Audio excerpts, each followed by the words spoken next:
On termine ce Lex Inside avec un sujet qui risque de changer profondément les pratiques RH, la transparence salariale.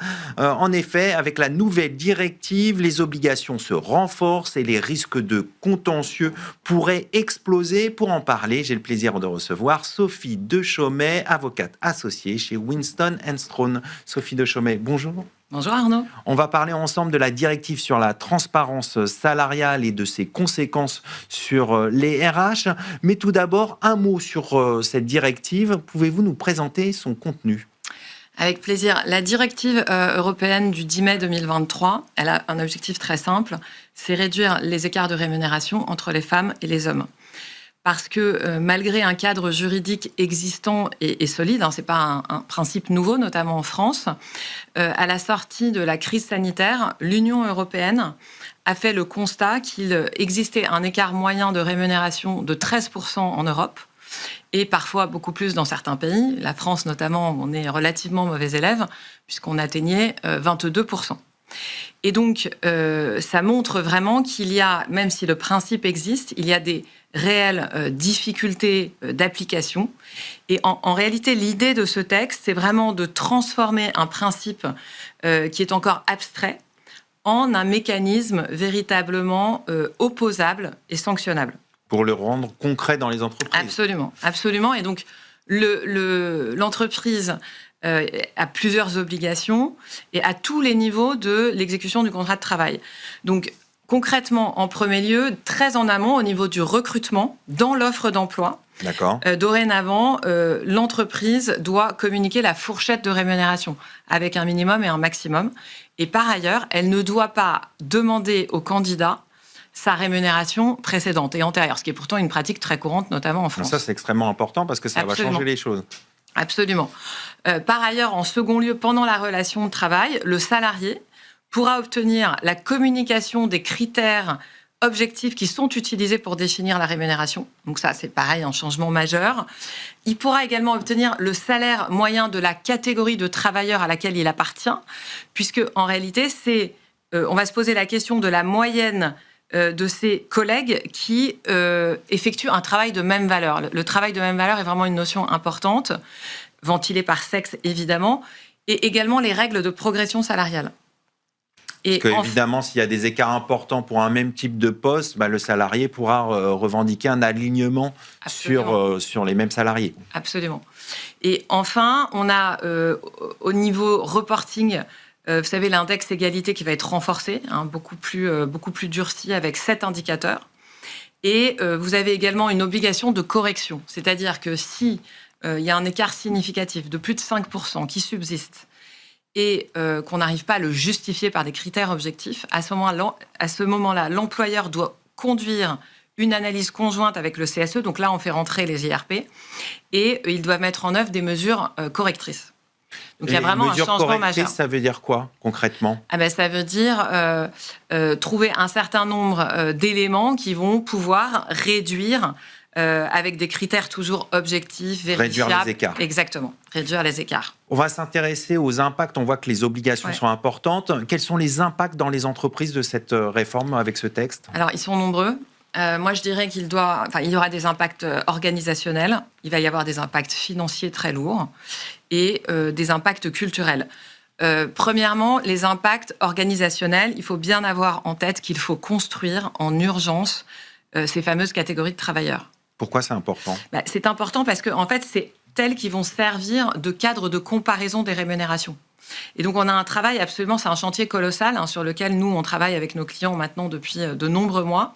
Parce que j'en profite pour rappeler que même si la loi de transposition n'a toujours pas été présentée, ce qui est quand même une aberration, à partir du 7 juin prochain, c'est-à-dire la date limite de transposition, les dispositions qui sont suffisamment claires, précises, etc., de cette directive, elles vont être d'applicabilité directe. Donc c'est quasiment demain, donc il faut s'y mettre tout de suite. Exactement, donc il y a vraiment un caractère d'urgence.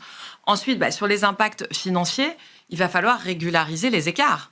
Et les écarts, ils peuvent être évidemment régularisés de manière rétroactive, notamment sur les 3 dernières années. Donc ça peut vraiment être un coût significatif pour les entreprises. Et je dirais également culturel, et ça c'est très important aussi, parce qu'il faut vraiment que les politiques deviennent plus cohérentes, plus explicable. Et ça veut dire quoi, une politique cohérente ? En fait, si vous voulez, le problème, c'est qu'en France, l'argent, c'est encore un sujet tabou. Alors, moins avec les jeunes générations, mais on sent bien que c'est un peu tabou. Et donc, en réalité, cette transparence, elle a cette obligation de transparence, elle a des bons côtés qui sont évidemment la visibilité, la confiance, etc. Mais d'un autre côté, ça peut vraiment générer au niveau des salariés des attentes, des frustrations, un manque de motivation. Il va se rendre compte qu'en fait, son voisin est bien mieux payé que lui, alors qu'ils sont finalement dans une situation comparable. Donc, ça peut générer une baisse de motivation et finalement, ça peut impacter le climat social. Donc, je pense que c'est vraiment des points très importants à prendre en compte. Alors, avec ce contexte que vous venez de décrire, est-ce qu'on peut s'attendre à une explosion des contentieux en matière d'égalité de traitement ou d'égalité salariale dans les prochaines années ? Je pense que oui. Je pense qu'on va avoir affaire non seulement à une évolution, une augmentation des contentieux, certainement, et par ailleurs, je pense une évolution de la nature des contentieux. Je m'explique. Sur l'augmentation, jusqu'à présent, en réalité, l'inégalité salariale, elle est assez difficilement démontrable. On a des cas un peu spécifiques, notamment sur des contentieux un peu à risque avec des salariés protégés qui, clairement, n'ont pas eu la même carrière que leurs collègues en raison peut-être de leur mandat, je ne sais pas, mais en tout cas de ce statut de salarié protégé. Donc, c'est dans des vraiment contentieux spécifiques. Mais ce qui est sûr, c'est que maintenant, actuellement, on n'a presque pas de données comparatives. Maintenant, les salariés vont avoir absolument tous les éléments, des éléments précis, des éléments chiffrés. Et donc, évidemment, ça va rendre en fait ce contentieux opérant. Et donc, on a actuellement des chefs de demande que je dis quasi systématiques dans tous les contentieux. Maintenant, on soulève l'inopposabilité ou la nullité du forfait jour. On a des rappels d'heures supplémentaires, des dommages et intérêts pour harcèlement moral. Et maintenant, on aura pour moi des demandes quasi systématiques sur l'inégalité salariale. Elles vont donc se multiplier puisque en fait, le salarié pourra constater qu'il est en deçà de sa catégorie de travail. Concrètement, le salarié, il fera comment pour réunir les preuves d'une inégalité de traitement ? Alors, il a beaucoup de preuves maintenant, le salarié, parce qu'il a déjà ce droit d'accès individuel. C'est-à-dire qu'il peut faire la demande à son employeur d'obtenir toutes les informations sur sa situation par rapport à sa rémunération, ce qui est vraiment nouveau, et sur le salaire moyen de sa catégorie. Donc, l'employeur a l'obligation de lui répondre dans les 2 mois.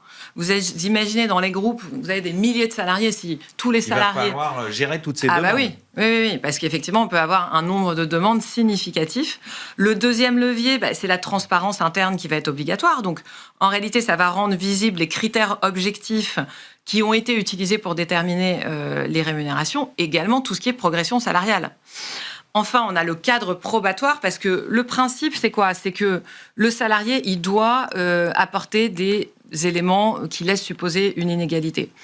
Mais si l'employeur manque à ses obligations d'information et de transparence, à ce moment-là, la charge de la preuve, c'est un peu comme les heures supplémentaires, elle est renversée. Et donc, l'employeur, il va devoir démontrer qu'en fait, l'écart, il est objectivement justifié, ce qui est extrêmement difficile. D'accord. Et donc, ce glissement probatoire, il est déterminant parce que il va falloir vraiment accompagner les entreprises dans cette documentation pour justifier tous ces écarts.